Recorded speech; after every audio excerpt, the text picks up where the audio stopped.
A very good morning, everyone. My name is Prakriti Raj Bhandari, and I'm pursuing my Masters of Business Administration from IMC in Sydney. This is my second semester, and this video presentation is part of my International Marketing Management project. So I will be starting my presentation with the market entry strategy into Australian market, and my chosen brand is a Nepali dessert brand called Makkusé. Starting with the introduction. So, what is Makkusé? The word Makkusé actually comes from Nepali Bhasha, which is a language spoken by Nevari people who are the indigenous inhabitants of Kathmandu Valley. Makkusé represents a taste, but does not have a direct translation either in Nepali or English. The closest translation is umami. It is something that is scrumptious and fills you up with flavors. The founders wanted to create a brand that can go global all while staying true to its roots. Makkusé was born when the founders tasted these delicacies in the market for the first time, and they were really impressed by the distinct flavors and realized what the current generation has been missing out on. Hence, they believed that this dessert deserved a better market, and therefore Makkusé was born during the COVID-19 pandemic in November 2020. Moving on to the products, Makuse has a recipe that has been passed down from a particular line of generations, but they also have kept in mind that they need to go global. So, how have they maintained the balance between authenticity and yet making it palatable for the wider audience? Makuse has a portfolio of five distinct products. The five products are categorized as a journey from the untouched past, playful present, and innovative future.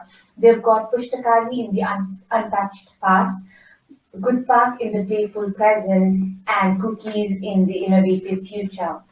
The founders of Makkusé were well aware that a good deal of potential customers would be from a generation that had never been acquainted with Gudpak or Pushtakari. So for them, they're more likely to try a cookie than something like Gudpak. And so having three streams of product allows Makkusé to ease in new customers from trying a cookie to getting into a box of Pushtakari. Moving on to the USP, Makuse believes and focuses on eco-friendly products and hence its effort towards sustainability. Makuse is a healthy alternative for sweet and aims to preserve the traditional Nepalese culture through food. Even a quick glance through their social media handle highlights that Makuse does not want to be mistaken for any Munich store-bought snack. Moving on to the Australian market for dessert, the confectionery market consists of the retail sales of chocolate, gums, and sugar confectionery products. People's expectations for dessert are continually increasing, and consumers now are looking for more sophisticated and indulgent creations. When choosing to indulge in dessert, consumers are looking for offers that are worth it to just give that extra treat. In Tresper Records, the sweet sector in Australia is believed to be resilient and innovative and robust because of its willingness to adapt to the product lines according to the changing consumer demands. The Australian chocolate sector is expected to reach $4.3 billion by 2023, according to a research. Over the coming years, the chocolate market in Australia is anticipated to grow at a healthy rate, which is backed by a rising health-conscious population, growing demand for organic chocolates, and rapid expansion of e-commerce industry and the launch of innovative products by the manufacturers. Moving on to competition. The companies holding the largest market share in the chocolate and confectionery manufacturing in Australian industry includes Mondelez Australia Private Limited, Mars Australia Private Limited, and Nestle Australia Private Limited. To name a few brands which can be a direct competition for Makuse are Lindt Cafe, Belgian Gullian Belgian Cafe, Hate Chocolate, and also stores like Max Berner, Oliver Brown, and the Chocolate Room Australia. All these are well-established brands that will make it difficult for Makuse to enter the market.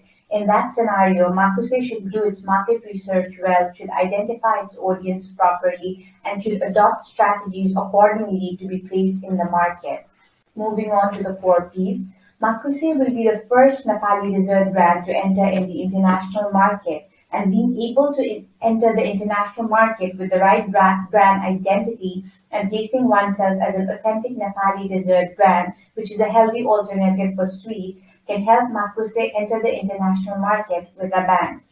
Also, competing in terms of pricing can provide additional edge to Makkusé, and the right promotion and placing will only add to Makkusé's growth story. Moving on to the 5 C's of marketing. Makkusé wants to be placed as a premium dessert Nepali brand representing Nepali culture and tradition through its food. It plans to collaborate with hotels, cafes, and departmental stores.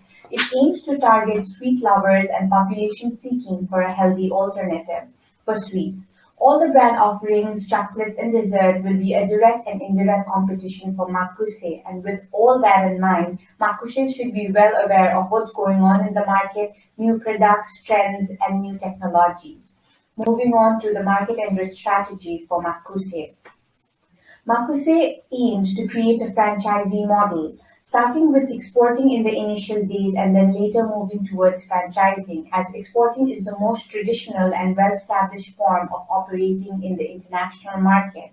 Manufacturing is home-based, thus it is less risky and gives you the opportunity to learn overseas market before investing in bricks and mortar. It reduces the potential risk of operating overseas, and the key is to learn how to minimize the risk with initial stages of market entry and commitment. After exporting and understanding the market, Makkusé plans to franchise. As franchising involves lower capital investment and will have motivated partners, Makkusé can gain a competitive edge by tapping into the local knowledge of the franchisees. They know the local market, the local people, place, and often have networks in place. And also, we cannot ignore the fact that successful dessert brands like Lindt and Gullian have done franchisee model and have been very successful and effective. Moving on to the CSR, Makkusé from its very beginning has been cautious about its corporate social responsibility. It was established with an aim to take Nepali dessert in the world and place it in the world's culinary map. Makkusé has made sure that it uses eco-friendly products, and also Makkusé is a brand led by women and it focuses on empowering women through job opportunities. Finally, my recommendations.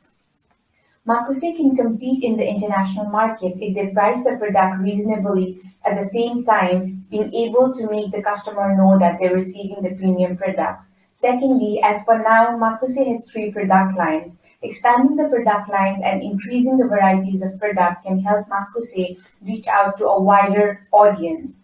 As Makkusé uses organic products to make its sweets, which are homemade and hygienic, it should promote the brand in the same way, which can make Makkusé a recognizable brand in the market. Also, Makkusé should not underestimate the importance of brand awareness and the creation of trust point, as they are the key to fit in the new market.